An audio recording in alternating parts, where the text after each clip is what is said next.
Niklas Hemlin. Hi. Hey, happy anniversary. So That's got Latinus, right? yeah, you and Scott started jumping on May 17th, 1980.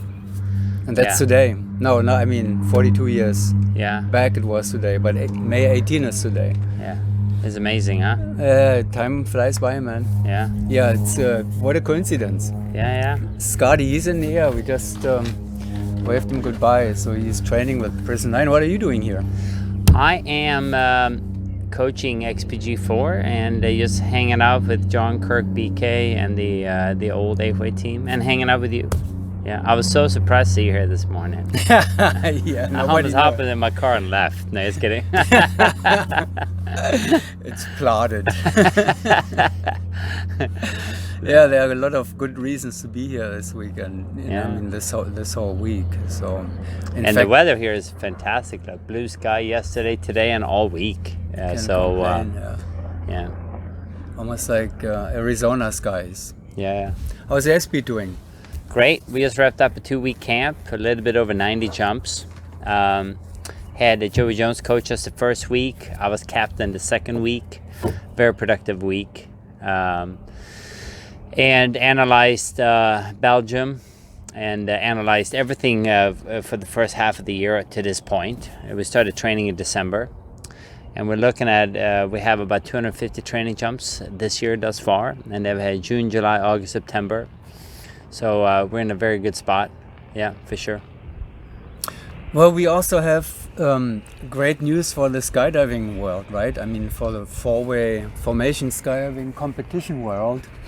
Yeah. Because you have plans. We have plans. Yeah. So Airspeed was looking to try to find a meet for July that we can actually, a little bit of a high-profile meet that we can train towards and be a part of. And after a lot of research and stuff, we found out that Spaceland, Scott Latness, is hosting a pre-nationals at Spaceland.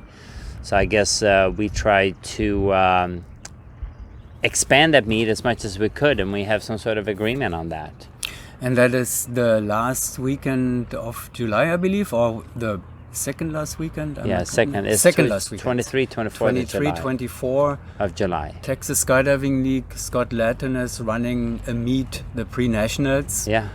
And we were hoping participate. Everybody will be able to participate. Yeah, so that meet is an on-site meet, and we tried to expand it where people could actually maybe even participate on a different weekend or participate from a different drop zone, just to kind of try to rally the community together for July.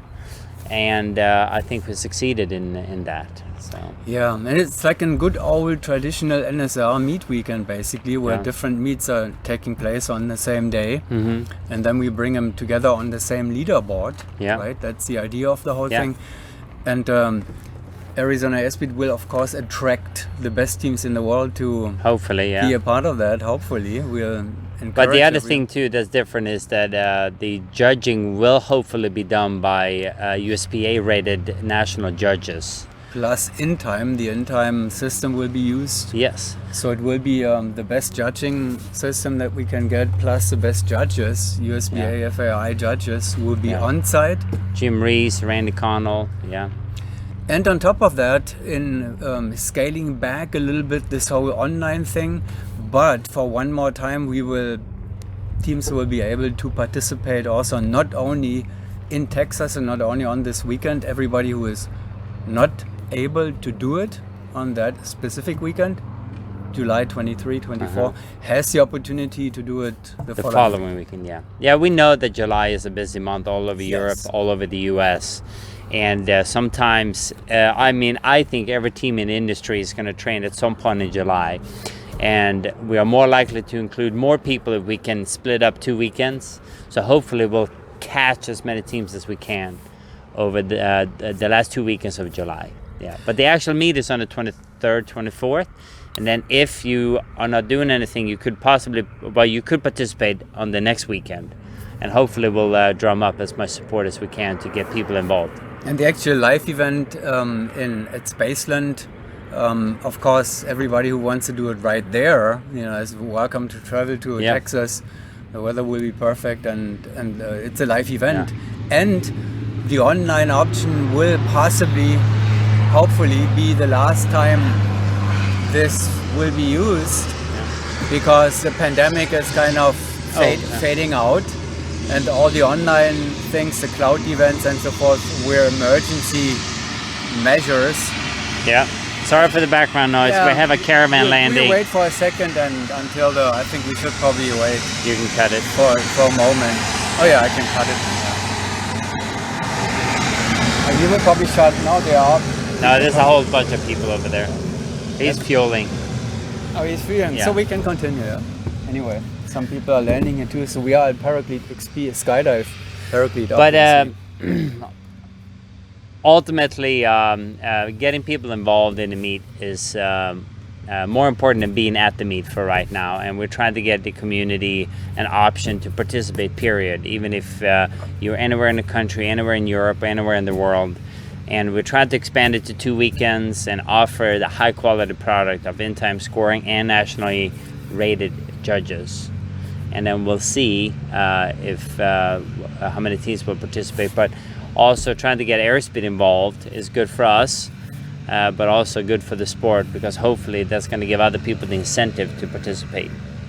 So. And we know that at this point in time, we all agreed eventually on adding the second weekend, the following weekend to it, because it's a very short call now. And at this point in time, usually all the teams, everybody has made the schedules, finalize the schedules for the year. Yeah. But as you said earlier, in July, there's a good chance that this weekend, one of the 2 weekends, will be used for training or...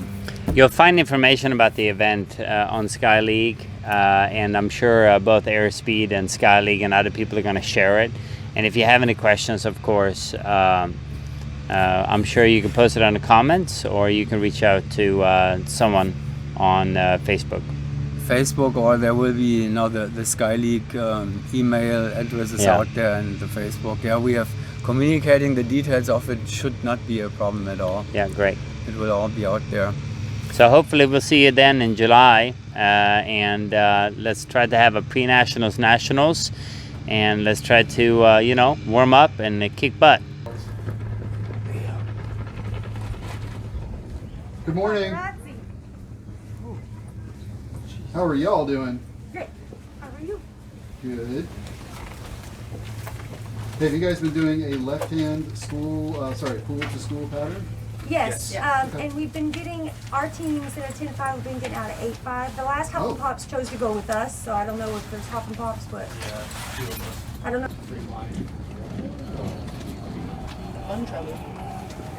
Free now. And the guy that's going up, one of you is going up. What you just soloing and? Yep. Gonna climb. Dig it. I had a bag.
All vehicles are gone, and Niklas is back.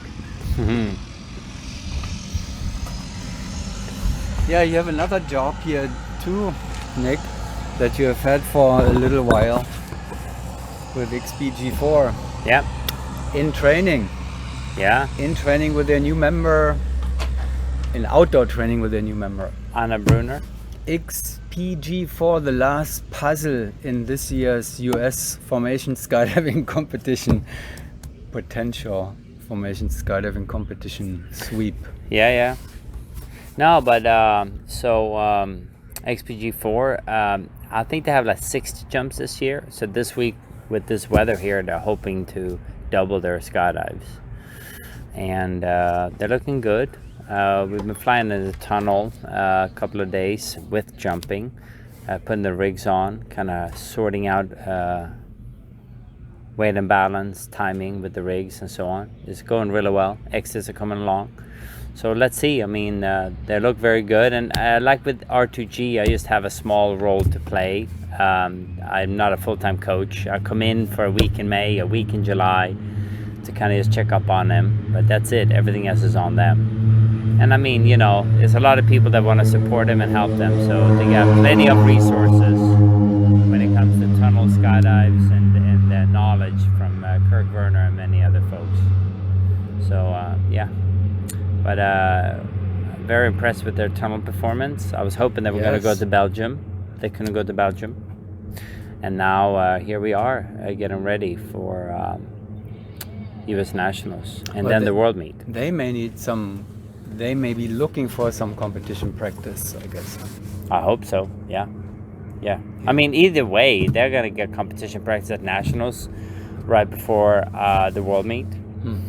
And but I would imagine getting like if they could compete in July, that would be good for them, because then they get to compete in July, September, and then October. You know? And then hopefully you will get the French team in there, and I'm there. It's an outdoor team too, so the same team that was in Charleroi. Yep, you got it. There will be their opponents in Eloy. Yeah, and that's the thing. I mean, I saw the French girls compete. There's a new team, but competing is so healthy for a team.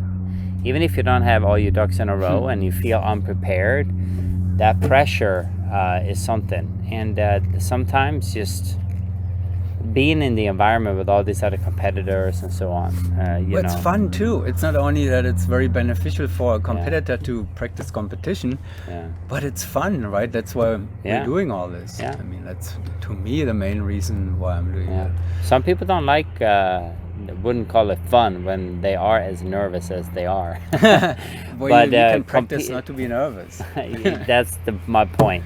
You can change that relationship with being nervous. Mental training, that's what it takes. Psychology, there's lots of literature out there. They will all tell the same thing. You practice mental Makes training. perfect. Yeah, you can beat the anxiety, no doubt. But then on the other hand, round one, we have talked about this before, round one, you cannot avoid the anxiety. Drew Starr from the Golden Knights has this saying. I don't know if it's his originally, but he says that another round one, another year off your life. And everybody because all that stress just cuts your life from 80 to 79. So all the round ones I've had, I'm going to die in my 60s. And after thousands of jumps, you know, and being a world champion, come round number one, it's the same thing. You get one more gray hair. It's so true. So, yeah. Yeah, so but then we still have the Russian situation, unfortunately, you know, because... Maybe they can all convert to become Belarusians. And if they do, they can go anywhere, compete. Maybe I should become... Well, I'm not going to get involved with any commentary on that. That's you know, the sad part, though, with that, it's... Unfortunately, you know, the world takes a hard stance on political situations, and sometimes athletes that don't really have anything to do with it, or they do. I mean, you and I are way past the halls of politics and the power of this country. We're just minions, you know. And that goes for any athlete in any country.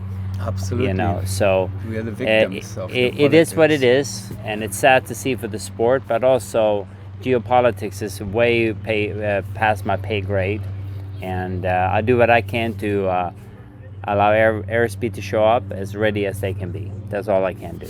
I'm just saying because, you know, no matter what the reason is, whether somebody is breaking a leg or whether somebody is getting a coronavirus or if somebody cannot go because the politics don't allow, it's just sad to not have the teams there, no matter what it is. Yeah. You know, At some point, we want the community back together. Yes, but we don't have so many opportunities for that, and the international meets are the opportunity, and then you're missing some of them. And then, of course, it's even worse when the best team at this point in time, it seems to be like the Bubbles, you know, the Russian power women team, they won. They seem to be the team to beat, and then they're not, possibly not coming. Probably not coming. That's sad, you know, when you miss. But then again, we're 6 months out, so let's see. Yeah, maybe there will something may change. Hopefully, something. But you know, it's a sensitive issue, so let's leave it there. Yeah, XPG4 will be ready no matter what. Yeah, you know, some of the stuff I see is very good, and some of the stuff needs more work, like any other team. But I think they're focused and training hard. NFTO is training hard. So they are. That would be my next question. You're coaching Chimera, so you can give us an update from Chimera did 128 jumps or something, almost 130 jumps at Skydive Arizona with me. So they're doing fantastic. They're back home training. I have in my inbox 2 days of skydives I got to review. That's keeping me from that is this interview. Sorry. No. And but I think I'm gonna go to their nationals in August to try to support Chimera against NFTO, and it's also gonna give me a good insight for the World Meet for XPG4. But in the end of the day, it's gonna be a tight race between all those teams. I think the one furthest behind is definitely XPG4. You know. So NFTO had a change in the lineup too, right? I saw that. I mean, it's not a complete change. You can cut it there. Yeah. Okay. So NFTO has had a change in the lineup too. Yeah, I think so. And but they're back training hard. I've seen that they have been in Imperial Brava with Andy. They've been in Dubai. I think they were in Dubai over the World Cup in Belgium. So they're training hard, you know, and this is their year. So they're going all out, especially now that the French have a completely new female team. That's right. And I would imagine that France is maybe setting their sights more. I don't mean to speak for France, but I would imagine they are more long-term, maybe Israel 2024, you know. Yeah, you don't want to underestimate this lineup. You know, they know each other really well. Yeah. And they have Pamela in there, you know, who is already 18. Oh yeah, I mean she's the you know, senior member for sure. Yeah, and Gail was the alternate for the same team, so there's more experience in that team that you. But I've seen a couple of competitions from. So then we have XPG4, and then Chimera trying to fight NFTO for the national championship. Chimera has no change.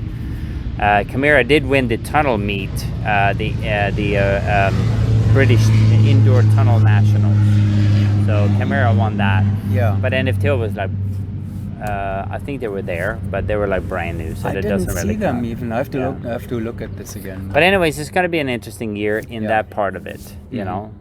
And nationals is going to be interesting. The other nationals around Europe is going to be interesting, especially the British one. And then we're going to have the World Meet, where it's all going to play out again, you know.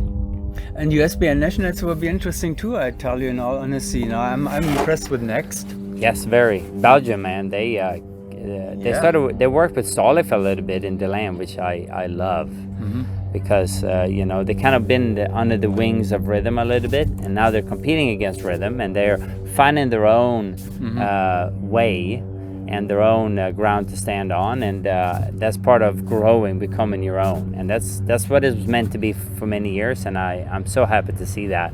Not that it's just that they're finding their way. That's all. Yeah, and effort should be rewarded, you know. I mean, they make great efforts, and I think always every team, it would be frustrating if teams are putting a lot of effort into it and there's no progression. Yeah, that's sad. And I know Rhythm is training hard. Speaking to Doug here Monday or so at the tunnel, they're working very hard. So without the Golden Knights, the spot behind you is wide open, as it seems. I mean, wide open. I would put my money on Next at this point in time. Well, we'll see. I mean, G4. Next is putting the work in for sure, but Yeah. XPG4 is also putting the work in. Right. Yeah. So it And could so be is interesting. Rhythm. So early on in the year, you know, what I like too, it's like I know Rhythm fell last here at the Indoor Nationals, and Rhythm fell behind Next in Belgium. But sometimes that's a motivator, and it makes people work harder. I'm not saying that the teams are not motivated, but it's way too early to call the year. But it's also nice for you not to comment on the little progress, you know. Right. Well, So hopefully in July for the pre-nationals, nationals, we have all these teams participate, so we can, or maybe I think Rook Nelson's Cloud Nationals, is that what they call it? Cloud Games, I believe they call Yeah, them. in June. In June. Then hopefully teams will participate there too. I don't know. We're not planning to do it because we're not training that weekend. Arizona Airspeed, but Yeah. it's exciting. It's a lot of I feel excitement past COVID, so to speak. And there's enough Post-COVID. time between the Texas meet, you know, that cloud meet with the Airspeed at the end of July, and the World meet. There's enough time, so you can measure it. You get your measurement at the end of July, and then you have a whole month or a little more than that to the nationals, and then another month for the. But that's World the meet. only thing. That's also the other thing why you would like to compete. It's not just what we talked about, the nerves and being under pressure and learning about yourself and your team in those very rare moments. It's also that you get a new benchmark. You get to do a thorough audit kind of where you're at, and you can say, well, I wouldn't have done that because I was nervous, but you did that because you're nervous, and now the improvement is getting your nerves under check. But you also have technically a good audit and inventory where you're at. Exactly. And that becomes like the new standard, and then you try to build on that. The next competition, where you at? Did you go up? Did you go down? Did you stay the same? And then you do another inventory, and then you keep training. So it's almost like each competition layers on the next, and you try to improve in between. And then the next thing you know, I think that gives structure to your training, and it really pushes your performance up measurably through the year. Measurably, that's the key Yes. word, you know. Yeah. So you get your, as you just explained, Yeah. and there's enough time between the July meet and the US Nationals and Mm. other nationals and the World meet. There's enough time to fix some technical things, or do some things to improve the performance. In the meantime. All right. Well, I guess enough said. Yeah. And is that already XP4 coming? No. Yeah, they landed over here, so I gotta go Oh, they're coach. already here. Okay. Thank you, Nick. Thank you. Later.